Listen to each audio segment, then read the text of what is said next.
Hi guys, Punjab national bank వాళ్ళు all over India 2700 vacancies అయితే release చేశారు. అండ్ ఆన్లైన్ రిజిస్ట్రేషన్ వచ్చేసి జూన్ 30 నుంచి జూలై 14 వరకు అయితే ఉంది. అండ్ ఎగ్జామ్ వచ్చేసి జూలై 20 అయితే ఉంటుంది. సో అప్లికేషన్ ని త్వరగా అయితే సబ్మిట్ చేసుకోండి. అండ్ ఎవరైతే అప్లై చేద్దాం అనుకుంటారో వాళ్ళ వెబ్సైట్ www.pnb ఇండియా వెబ్సైట్ ద్వారా అయితే మీరు రిజిస్ట్రేషన్ అయితే చేసుకోవచ్చు.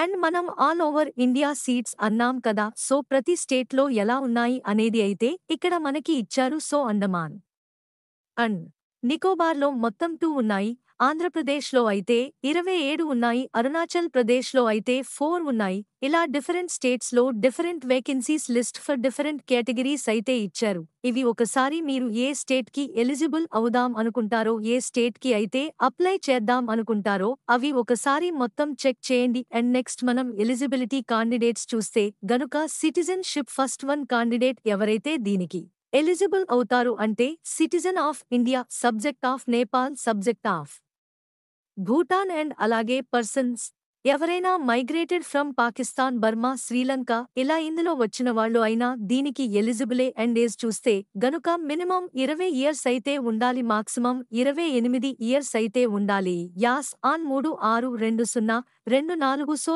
జూన్ 30 లోపల ఉండాలి. అండ్ కాండిడేట్స్ అనేవాళ్లు దీనికన్నా ఎర్లియర్ దెన్ 36/1996 కనుక పుట్టుంటే వాళ్ళు not eligible. And age relaxation చూస్తే గనుక SC/ST వాళ్ళకి 5 ఇయర్స్, OBC వాళ్ళకి 3 ఇయర్స్, PWBD వాళ్ళకి 10 years and widows, divorce women legally separated from there husbands వీళ్ళకి మాత్రం జనరల్ వాళ్ళు అయితే 35 ఇయర్స్, OBC వాళ్ళకి 38 ఇయర్స్, SC/ST వాళ్ళకైతే 40 ఇయర్స్ అయితే ఉందన్నమాట. అండ్ పర్సన్స్ విత్ బెంచ్ మార్క్ డిసబిలిటీస్ ఉన్నవాళ్లకి ఎటువంటి రిజర్వేషన్స్ ఉంటాయి అనేది దేన్ని బట్టి బేస్ అయి ఉంటుందంటే under section 34 the rights of person with disabilities act 2016 దాన్ని బేస్ చేసుకుని డిఫరెంట్ వాళ్ళకి, OC వాళ్ళకి లే ప్రాసిక్యూట్ పర్సన్ ఇలా డిఫరెంట్ పర్సన్స్ కి డిఫరెంట్ రిజర్వేషన్స్ అయితే ఉన్నాయి. దాన్ని బట్టి చెక్ చేసుకోండి. అండ్ ఎకనామికల్లీ వీకర్ సెక్షన్ వాళ్ళకి కూడా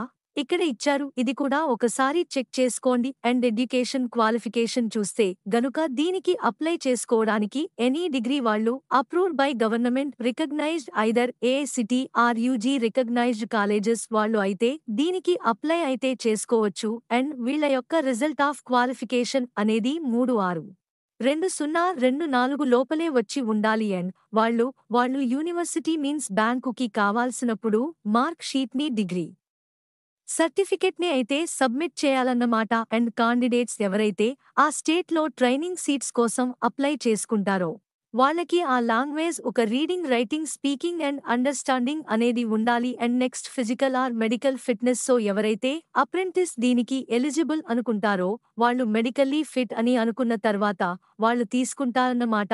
ఆఫ్ ట్రైనింగ్ చూస్తే గనుక టోటల్ డ్యూరేషన్ వచ్చేసి 1 year from the date of contract అని అయితే ఉంటుంది. అండ్ ఈ 1 ఇయర్ ట్రైనింగ్ లో మనకి 2 వీక్స్ బేసిక్ ట్రైనింగ్ ఇస్తారు and 50 weeks on job training అయితే ఇస్తారు. స్టైపెండ్ చూస్తే గనుక ఎవరైతే అప్ రెంటిస్ సెలెక్ట్ అవుతారో వాళ్ళకి rural or semi urban people కి అయితే 10,000, అర్బన్ వాళ్ళకి 12,000 రూపాయలు, మెట్రో వాళ్ళకి 15,000 రూపాయలు అయితే ఇస్తారు. అండ్ అప్రెంటిస్ కి any other allowances or benefits అయితే ఇవ్వరు, ఓన్లీ మనకి స్టైపెండ్ అమౌంట్ మాత్రమే ఇస్తారన్నమాట. అండ్ టర్మ్స్ ఆఫ్ కండిషన్స్ చూస్తే గనక ఎవరైతే గనక దీనికి PF కానీ, ESI కానీ, బోనస్ కానీ ఇవి ఏ అప్రెంటిస్ కి అయితే ఇవ్వరు. అండ్ నెక్స్ట్ కాంట్రాక్ట్, ప్రతి కాంట్రాక్ట్ కి ఒక యూనిక్ కాంట్రాక్ట్ కోడ్ నంబర్ అనేది ఉంటుంది, అది మనకి అప్రెంటిస్షిప్ పోర్టల్లో ఉంటుందన్నమాట.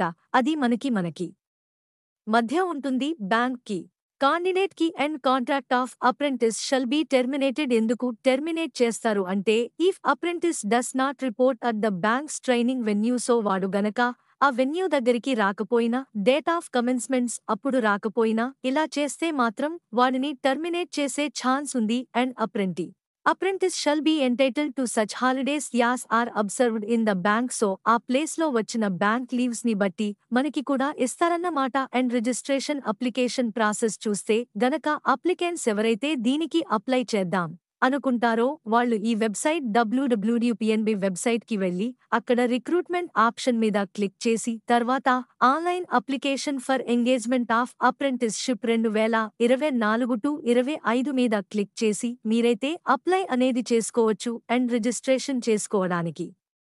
అయితే కాండిడేట్స్ అనేవాళ్ళు ఈ వెబ్సైట్ ఈ వెబ్సైట్లో కెరియర్ ఆపర్చునిటీస్ ని విజిట్ చేసి అప్లై అయితే చేసుకోవచ్చు అండ్ దాని తర్వాత అప్లికెంట్ దాని ఎగ్జామినేషన్ ఫీ కట్టేసి అప్లికెంట్ రిజిస్ట్రేషన్ చేసి ప్రొఫైల్ అనేది కంప్లీట్ చేయొచ్చు. వాళ్ళు చేసేటప్పుడు డిఫరెంట్ గవర్నమెంట్ అప్రెంటిస్షిప్ పోర్టల్స్ ద్వారా అయితే రిజిస్ట్రేషన్ చేసుకోవాలి. ఫస్ట్ వన్ వచ్చేసి నాప్స్ అప్రెంటిస్షిప్ పోర్టల్ అండ్ ఎస్ పోర్టల్. ఈ రెండు పోర్టల్స్ ద్వారా అయితే రిజిస్ట్రేషన్ చేసుకోవాలి. ఈ డాక్యుమెంట్స్ అయితే అడుగుతారు. వాళ్ళు Aadhaar card, personal email ID, mobile number, passport size photography, qualifying degree, ఒక సర్టిఫికేట్ పీడిఎఫ్ ఫామ్లో <1 MB ఉండాలి అండ్ అప్లికెంట్స్ ఎవరైతే సక్సెస్ఫుల్ రిజిస్ట్రేషన్ చేసుకున్నా తర్వాత వాళ్ళకి ఈమెయిల్ కమ్యూనికేషన్ అనేది ఫ్రమ్ BFSI SSC నుంచి అయితే వస్తుందన్నమాట. అండ్ అప్లికెంట్స్ వాళ్ళు ఇచ్చేటప్పుడే personal information category, name of scribe ఒకవేళ ఉంటే అవి కూడా మనం మెన్షన్ చేయాలి. అండ్ కాండిడేట్స్కి valid email ID, mobile number అయితే ఉండాలి.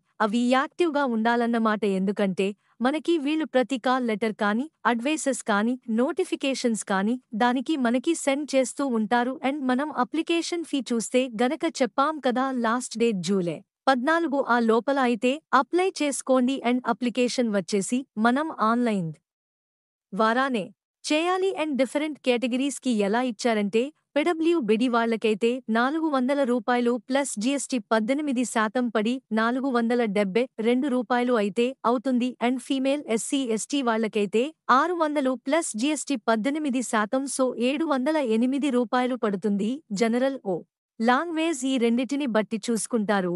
దాని తర్వాత క్వాలిఫికేషన్ ఇన్ మెడికల్ దీన్ని బట్టి చూస్తారు. And action against candidates found guilt of misconduct. So మనం ఎటువంటి తప్పులు చేసినా గానీ మనకి ఏమవుతది అని చెప్పేసి ఇక్కడైతే ఇచ్చారు. సో అలాంటివి ఏం చేయకండి అండ్ జనరల్ ఇన్ఫర్మేషన్ ఇచ్చారు. సో ఎవరైతే దీనికి ఎలిజిబుల్ అవుతారో, అప్రెంటిస్ ఎవరైతే దీనికి అప్లై చేసుకుంటారో వాళ్ళు ఎంప్లాయీస్ గా అయితే ట్రీట్ చేయరు.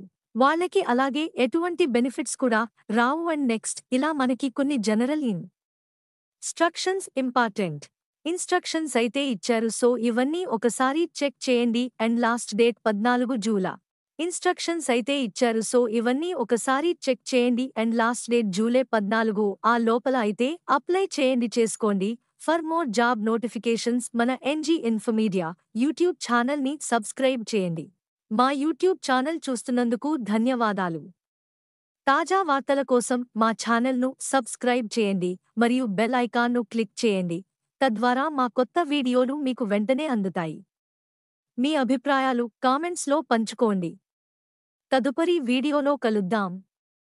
ధన్యవాదాలు.